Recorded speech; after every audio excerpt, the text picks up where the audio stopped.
많은 분들이 심지어 저희 이제 가족들이나 주변 친구들도 우리나라 원자력 진짜 괜찮은 거야? 상황은 어때? 라고 이제 물어볼 수 있죠. 인사할 시간도 많습니다. 여러분의 시간을 낭비해드릴 느리지만 쿨한 과학 랩미트입니다. 반갑습니다, 교수님들. 반갑습니다. 반갑습니다. 그럼 도대체 원자력은 안전성 평가를 어떻게 하는 거야? 도대체 얼마나 어떻게 안전성 평가를 하길래 그렇게 안전하다고 자부심을 갖느냐? 가장 고전적인 방법이 이 결정론적 안전성 평가입니다. 좀 이 말이 어렵죠? 우리나라 말인데 좀 잘 안 와닿잖아요. 자, 요 결정론적 안전성 평가가 뭔지 제가 좀 비유를 가져왔는데요. 자동차로 좀 비유를 해볼게요. 우리가 운전을 이제 고속도로 100km를 막 운전을 하고 있었어요. 근데 바퀴가 갑자기 뻥 터진 거야. 못을 밟아. 자, 그러면 사고가 난 거잖아요. 그렇죠. 자, 그러면 운전원이 제일 먼저 하는 게 자꾸 속도를 줄여야겠다고 생각을 하잖아요. 그래서 이제 브레이크가 있는데 이 브레이크가 그냥 고장났다고 결정을 하는 거예요. 네. 첫 번째 안전장치인 브레이크가 고장났다고 결정을 해버리고 자, 그러면 이제 당황을 하니까 잘 이렇게 조향을 해야 되잖아요. 근데 마침 운전자가 초보 운전자였어. 그래서 패닉에 빠져가지고 한 1분 동안 이걸 어떻게 해야 될지 몰라. 어떻게 해야 될지 모르는 거예요. 작동을 이제 아무것도 못하고 지연을 시키는 거죠. 이렇게 사고 완화에 필요한 행동들을 보수적으로 결정을 해버리는 거예요. 그러니까 조건들을. 일단 이거 사고 났는데 이게 작동을 해야 되는데 이것도 작동이 안 됐어. 그 다음에는 또 뭘 작동을 해야 되나? 그것도 안 됐어. 그런 식으로. 그런 식으로 최악의 상황으로 몰아가는 거죠. 그렇게 몰아가다가 자, 그러면은 자, 그래, 그럼 우리 2차 조향 장치도 구비하고 2차 제동 장치를 이용해 가지고 저속 운전을 해서 안전하게 정지를 시킬게. 이런 사고 시작부터 이런 보수적인 조건들을 가미를 해서 안전한 상태까지 보여주는 게 결정론적 안전성 분석입니다. 이렇게 시나리오를 결정을 해놓고 보수적인 조건도 결정을 해놓는 거예요. 자, 여기다가 이제 조미료 조금 칩니다. 자, 그러면 저 운전자가 100km가 아니고 추월을 하는 중에는 조금 105km 달릴 수 있잖아요. 그렇죠. 그렇게 보수적인 것도 결정을 해주는 거예요. 자, 이런 거를 이제 결정론적 안전성 평가라고 하고요. 자, 이런 분석을 하려면 툴이 있어야 되는데, 자, 왼쪽에 있는 저런 발전소를 그대로 프로그램으로 이식을 시킵니다. 어떤 재원과 크기 이런 형상들을 그대로 모사를 하고, 저 프로그램은 이제 유체역학, 연력학, 열전달 이런 공학적인 문제를 풀 수 있는 모듈이 다 내장이 되어 있습니다. 그래서 이제 다양한 위치에서 어떤 사고가 발생하고 어떻게 발생하고 이런 보수적인 시나리오를 가미를 해서 결정론적인 이제 안전성 분석을 하는 거죠. 자, 근데 이 분석은 조금 한계가 있습니다. 왜냐면은 이게 보수적으로만 이제 보다 보니까 약간 현실성이 떨어져요. 아니, 운전하다가 브레이크까지 잠긴다고 사실 뒤에 더 이렇게 위험한 요소가 있을 수도 있는데 너무 이렇게 조그마한 사고의 저해가 될 수 있는 것까지 막 보수적으로만 보니까 진짜 어떻게 발전소가 사고가 날 수 있을지 평가하기가 조금 그 보수성에 묻혀버리는 단점이 있는 거죠. 자, 그래서 나오는 개념이 뭐냐면 확률론적 안전성 평가를 합니다. 자, 이 확률론적 안전성 평가는 뭐냐면 자, 아까 얘기했던 그런 시나리오들 하나하나의 확률을 매기는 겁니다. 자, 이거 좋네. 이거 굉장히 이제 좀 새로운 이제 개념인데 이제 그래서 결정론적은 좀 고전적인 방법이고 이제 확률론적은 조금 그보다는 이제 신세대적인 이제 평가 방법인 거죠. 조금 열렸어. 네, 그래서 이제 보수적인 그런 평가 방법론에 이제 보완이 되는 평가 방법으로 이제 알려지는데 운전하다가 진짜 바퀴에 펑크가 날 확률이 얼마야? 자, 그러면 브레이크 고장 날 확률 얼마야? 뭐 조향 장치 뭐 잘 조작 못할 확률 이런 확률을 다 따지는 거예요. 그래서 이제 사고 발생부터 그러면은 그런 경우의 수들이 쭉쭉쭉쭉 많아질 거잖아요. 그래서 마치 나무가 가지를 치듯이 이런 것들을 모사할 수 있다 해서 이벤트 트리라고 하거든요. 그래서 이런 최악의 상황이 일어날 확률은 정말 요만큼이고 그렇죠. 이런 상황은 그래도 어느 정도 자주 일어나겠구나 그러면 거기를 조금 더 대비를 해야 되고 그런 겁니다. 어. 그래서 이제 각 시나리오별로 발생하는 사고 빈도를 확인을 할 수 있고 거기서 제일 사고 빈도가 높은 놈들을 뽑아내면 이제 약점을 찾을 수 있는 거죠. 그렇죠. 이제 그렇게 이제 활용을 할 수 있는 거고 이 확률론적 안정성 평가에서 가장 많이 나오는 게 그럼 노심이 손상되는 확률이 얼마야? 그렇죠. 그게 제일 중요한 그게 문제죠. 제일 중요한 문제. 첫 번째 방호벽이기 때문에. 자, 그래서 이 노심 손상이 되는 사고 확률 여기에 가장 기여도가 높은 시나리오가 뭐야? 라는 걸 이제 우리가 생각해 볼 수 있잖아요. 그렇죠. 지금 우리 발전소지 막 돌아가고 있고 그런 발전소의 개념이 있으니까. 자, 거기서 가장 대표적으로 나오는 사고가 두 개가 있습니다. 자, 냉각제 상실 사고와 발전소 정전 사고입니다. 우리 계속했던 거잖아. 여태까지 모든 사고가 이렇게 나타나요. 다 이렇게 발생을 했잖아요. 역시나 분석에서도 이 두 가지가 대표적으로 노심 손상을 잘 시킬 수 있다라고 평가가 되고 있어요. 자, 우리 냉각제 상실 사고를 보면은 자, 발전소는 저렇게 주요 기기들이 위치하고 그 사이사이를 배관으로 연결을 합니다. 자, 네네. 이 개념은 뭐냐면은 랩장님이랑 저랑 항성님이 네. 주요 기가 되고 그걸 연결하려고 딱 손을 잡고 있는 거예요. 네. 그래서 그 사이를 계속 이제 냉각제가 흐르면서 이제 발전소가 운영이 되는 건데 네. 이제 지진이 막 났어요. 그러면은 이제 가장 취약한 먼저 끊어지는 데가 어디겠어요? 파이프. 손을 먼저 놓치겠죠. 우리 그렇죠, 몸이 그렇죠. 반토막 나진 않을 그렇죠, 거니까. 그렇죠, 그렇죠. 자, 그래서 그런 가장 취약부가 저 배관이고 저렇게 배관에 저게 파열이 생겨서 이렇게 냉각제가 물이 새. 뿜어져 나가는 사고가 대표적인 냉각제 상실 사고입니다. 네. 저렇게 이제 부분적으로 사고가 날 수도 있지만 이 배관이 이렇게 원기둥 형태를 갖고 있잖아요. 요걸 오이 자르듯이 그냥 댕강 잘린다라고 하는 것도 실제로 가정을 합니다. 저렇게 이렇게 뽀끄닥 되는 게 아니고 완전 댕강. 그래 막 물이 콸콸 쏟아져 나오는 밖으로 나가는 거지. 그렇죠. 노심으로 안 들어가고. 노심으로 안 들어가고 밖으로 뿜어져 나오는 사고도 이제 하는 게 이제 냉각제 상실 사고인데, 자, 그런 사람들이 생각하는 겁니다. 저렇게 배관이 취약하면은 배관이 없는 원자로를 만드는 건 어떻냐라는 개념을 생각을 해내는 거죠. 그래서 나오는 개념이 요즘에 너무 핫한 이제 소형 모듈 원자로가 나오는 겁니다. 아, 지금 연구하고 네, 지금 제가 연구하고 있는 스마트라는 하는. 원자로인데요. 저기 오른쪽 소형 원자로 위에 가로 열고 스마트라고 써져 있죠. 네. 자, 이 왼쪽에 있는 대형 원전은 기계를 크게 만들어서 발전량을 최대한으로 극한으로 끌어올리는 겁니다. 그래서 발전을 잘하고 이 전력 생산 단가를 최소화, 가장 싼 전기를 만들 수 있는 데에 최우선으로 집중을 한 거예요. 마치 우리 대형 버스에 사람을 가득 실어놓고 100km 달리면 그 이송 능력이 좋잖아요. 그렇죠. 그런 것처럼. 자, 근데 저렇게 배관이 이제 취약부로 계속 나오니까 자, 그러면은 저렇게 하나의 원통 안에다가 저런 주요 기기들을 소형화시켜서 이렇게 밀집시켜 놓으면 이 원자로가 또 될 수 있지 않겠냐라고 하는 게 저런 소형 모듈 원자로가 되겠습니다. 자, 원래는 근데 이제 소형 모듈 원자로는 이렇게 소형화하다 보니까 열 출력도 작고 전기 출력도 조금 적거든요. 그렇죠. 네. 그래서 이제 아무래도 이제 대형 원전보다는 이제 전기료가 조금 이제 비싸질 수 있다, 좀 비효율적이다라는 우려가 있었는데, 근데 저런 이제 사고의 원천적인 근원을 배제시킬 수 있다 보니까 요즘에는 조금 비싸더라도 10배, 100배 더 안전할 수 있으면 가치가 있겠는데? 라는 생각을 하게 되는 겁니다. 거기에 더해서 요즘에 이제 태양광이나 이런 재생에너지를 많이 쓰는데 이 태양광은 이제 해가 뜨기 시작하면 막 발전을 해서 해가 지면은 발전량이 뚝 떨어지니까 저렇게 태양광 설비가 늘어나면 늘어날수록 이렇게 우리 기존의 발전소가 요구하는 발전량이 줄어들게 되거든요. 저걸 이제 덕커브라고 하는데. 네, 저번에 배웠죠. 저번에 배우셨죠. 저 때 이 대형 원전은 좀 가다서다 이렇게 100km로 쭉 가야 이 효율성이 극대화가 되는데 이렇게 가다서다 하니까 너무 비효율적인 거예요. 자, 그러면은 우리가 이 40명을 4명씩 10대 소형차로 나눠서 가면 어떻겠냐. 이렇게 하는 게 바로 이제 에너지 믹스라는 개념이 들어오는 겁니다. 그래서 재생에너지와 대형 발전소 그리고 이 소형 발전소 적절히 믹스시켜 쓰면은 우리 재생에너지의 변동성도 조금 더 적극적으로 대응할 수 있겠다라는 개념으로 요즘에 SMR이 더 각광을 받고 있습니다. 자, 그러면은 가장 큰 사고, 냉각제 상실 사고로는 SMR을 만들면 되고, 자, 발전소 정전 사고나 아까 전기가 필요 없는 패시브 세이프티 시스템을 만들 수 있다고 했으니까. 그렇죠. 자, 그럼 저 두 개를 믹스시킬 수는 없는 거야? 라는 생각을 할 수 있잖아요. 자, 그런 원자로가 실제로 존재합니다. 네. 그게 바로 제가 지금 연구하고 있는 스마트 100이라는 원자로입니다. 원래 스마트라는 원자로는 2012년도에 전 세계 최초로 표준 설계 인가를 획득한 노형이었어요. 근데 여기에다가 이제 후쿠시마 같은 그런 전기에 의존하는 안전계통이 있으니까 그런 것들을 다 빼버리고 우리 패시브 세이프티 시스템을 다 접목시키자 해서 그렇게 다 접목시킨 원자로가 우리 스마트, 거기에 한 전기 출력 100 정도 되니까 스마트 100이라고 이름을 붙였고요.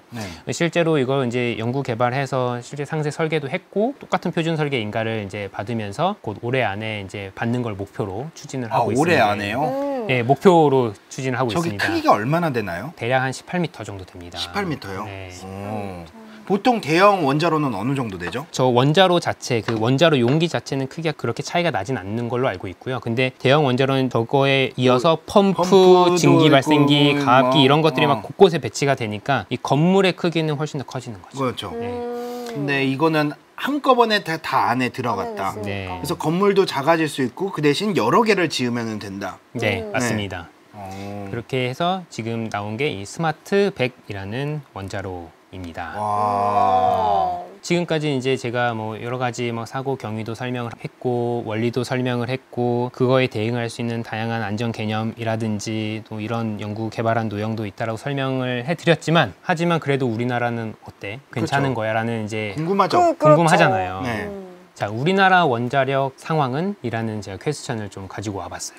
네. 많은 분들이, 심지어 저희 이제 가족들이나 주변 친구들도 우리나라 원자력 진짜 괜찮은 거야? 상황은 어때? 라고 이제 물어볼 수 있죠.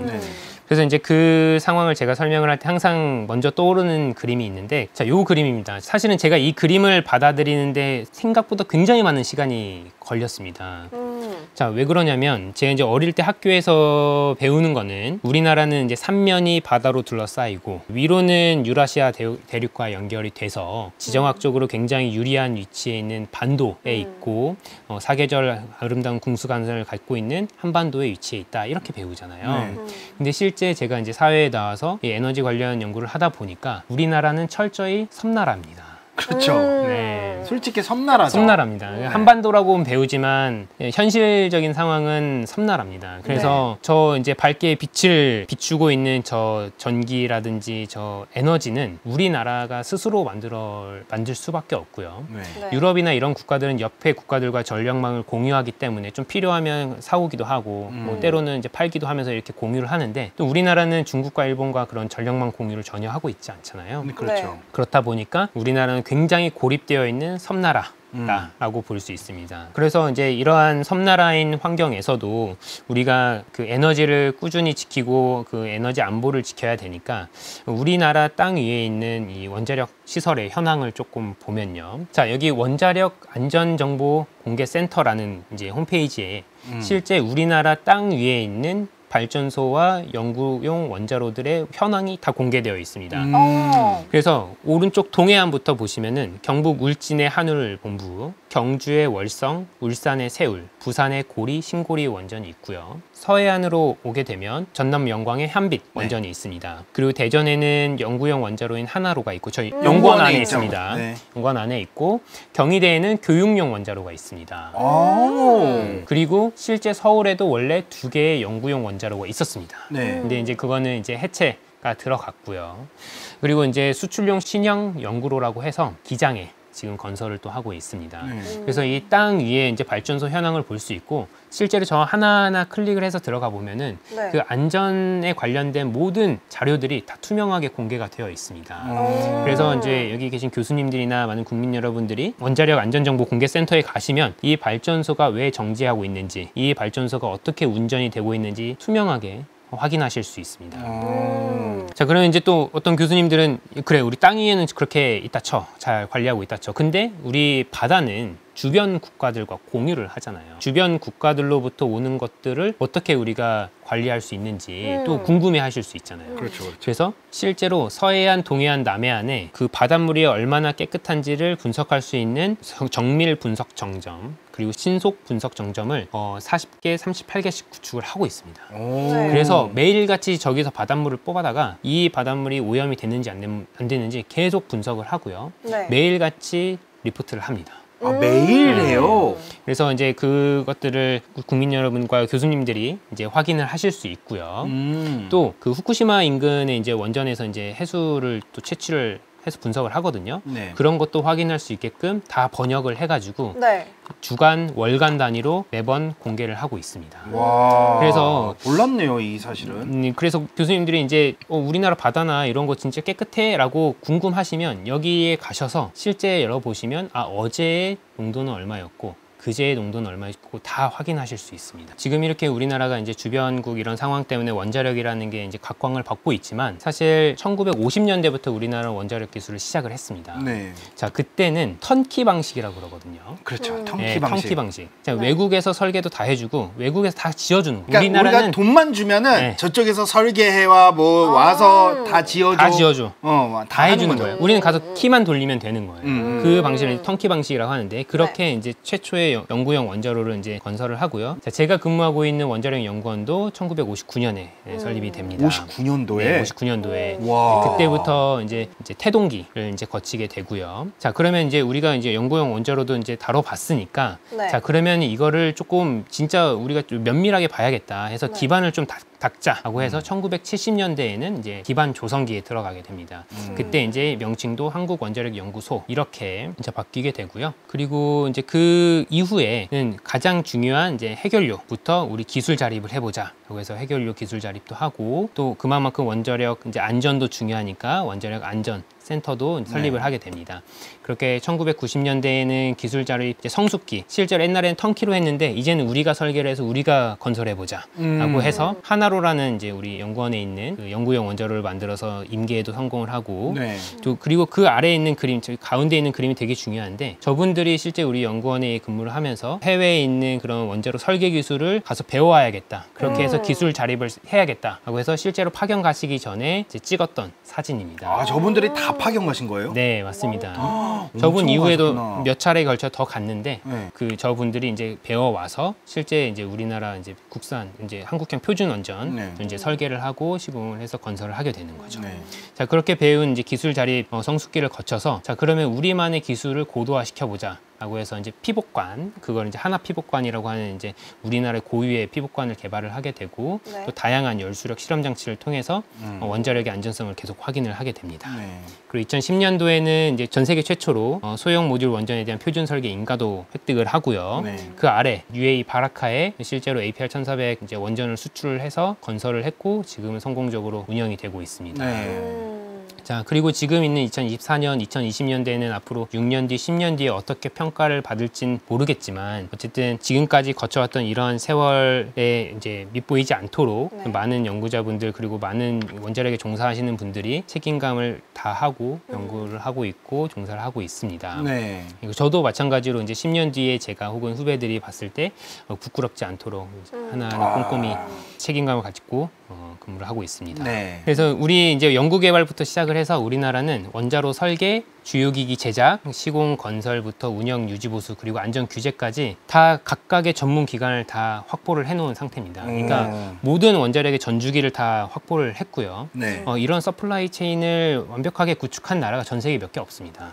그래서 우리나라를 원자력 강국이라고 이제 표현을 하는 거고요. 그래서 이런 기술들을 확보를 하고 있기 때문에 아까 말씀드렸던 그 섬나라의 환경에 놓여 있는 우리나라에서 스스로 전기도 만들어낼 수 있고 모든 부품이나 설비들을 다 조달을 할 수 있는 거죠. 그래서 에너지 안보에서 우리나라의 기술의 그런 어떤 독립성과 자주성을 60년에 걸쳐서 확보를 했다라고 봐도 되겠습니다. 근데 만약에 여기서 하나라도 이제 이빨이 빠지게 되면 이제 이 체인들이 하나씩 무너지기 시작하는 겁니다. 그렇겠죠. 예, 하나씩 무너지게 되면서 겨우 60년에 걸쳐서 이제 확보한 이 체인을 과거 60년, 이제 제자리가 아니고 이제 과거로 돌아가는 겁니다. 그래서 처음에 우리 턴키 방식으로 했던 그 상황으로 돌아가게 될 수밖에 없고 또 해외에 의존할 수밖에 없기 때문에 에너지 안보가 또 위험해지는 상황인 거죠. 사실은 저 에너지 안보를 구축하는 것 자체가 엄청나게 중요한 일이거든요. 그 나라의 이제 자립도에 있어서 에너지 자립도에 있어서 왜냐하면 우리나라 같은 경우에는 에너지 자립을 위해서 가장 필요한 연료가 자원이 되게 부족한 나라잖아요. 그러니까 저런 식으로라도 자체적으로 우리가 스스로 구축할 수 있는 거는 사실은 원자력이 거의 최선인 상황이다 보니까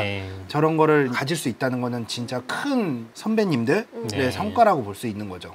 자, 요 그림은 사실 제가 좋아하는 문구입니다. 이제 학생 때부터 조금 이렇게 마음에 두고 새겨두고 이제 공부를 했던 건데 아이작 뉴턴의 이제 명언인데 내가 더 멀리 바라볼 수 있는 거는 거인의 어깨 위에 올라서 있기 때문이다.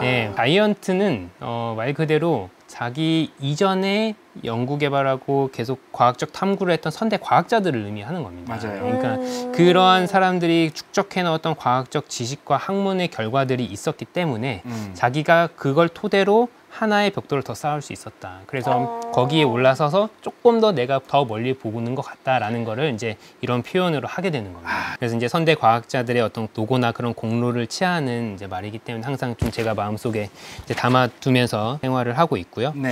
자, 그래서 이 원자력이라는 기술은 처음에 이야기했던 맨하탄 프로젝트 과학자들로부터 이제 시작을 하게 됐습니다. 그러면서 이제 1950년, 60년 그리고 지금까지 수많은 시행착오와 많은 이제 사건들을 통해서 더 안전한 원자력을 만들기 위해서 많은 분들이 노력을 하고 있고요. 우리나라도 1950년대부터 이제 원자력, 대한민국의 원자력 초대 과학자들이 그런 것들을 더 놓치지 않기 위해서 계속 고군분투를 해가면서 많은 노력을 해왔습니다. 그래서 우리나라도 이제 60년 동안 전 세계에 견주어도 정말 부족하지 않는 이제 거인을 가지고 있는 거예요. 그렇죠. 원자력 기술을 확보를 해 놓은 거고요. 자, 그러면 이 거인은 이제 무너지지 않도록 더 안전한 원자력을 갖기 위해서 계속 연구 개발을 끊임없이 하고 있고, 또 우리 그 긴 호흡이 필요한 기술들 있잖아요. 뭐 핵융합이라든지 아니면 어떤 뭐 재생 에너지라든지 또 이런 기술들이 이제 성숙하도록 우리가 또 지금 원자력 발전이 계속 서포트를 해줄 수 있도록 또 노력을 하고 있습니다. 거기에 또 우리나라에 또 국한이 되지 않고 또 이제 바다 건너 해외 수출을 더 적극적으로 하고 또 지구 밖에 우주용 원자로 또 이제 나아가려면은 이런 지금의 우리나라 원자력이 계속 유지가 되고 그 아까 선순환의 체인이 계속 유지가 되면서 개발이 될 필요가 있겠다라고 제가 느끼고 있습니다. 그래서 그만큼 지금 시기 2020년대 이 시기가 우리나라 원자력 기술에 정말 많은 관심과 좀 격려가 필요한 시기인 것 같아요. 그래서 이제 저를 포함한 많은 연구자들이 그만큼 또 자긍심이라든지 사명감을 가지고 연구 개발 그리고 또 종사를 하고 있으니까요. 좀 혹시 주변에 보시면은 따뜻한 격려 그리고 응원 부탁드리겠습니다. 아, 네. 인사할 시간도 많습니다. 여러분의 시간을 낭비해드릴 느리지만 쿨한 과학 랩미팅이었습니다. 감사합니다, 교수님들. 감사합니다. 감사합니다.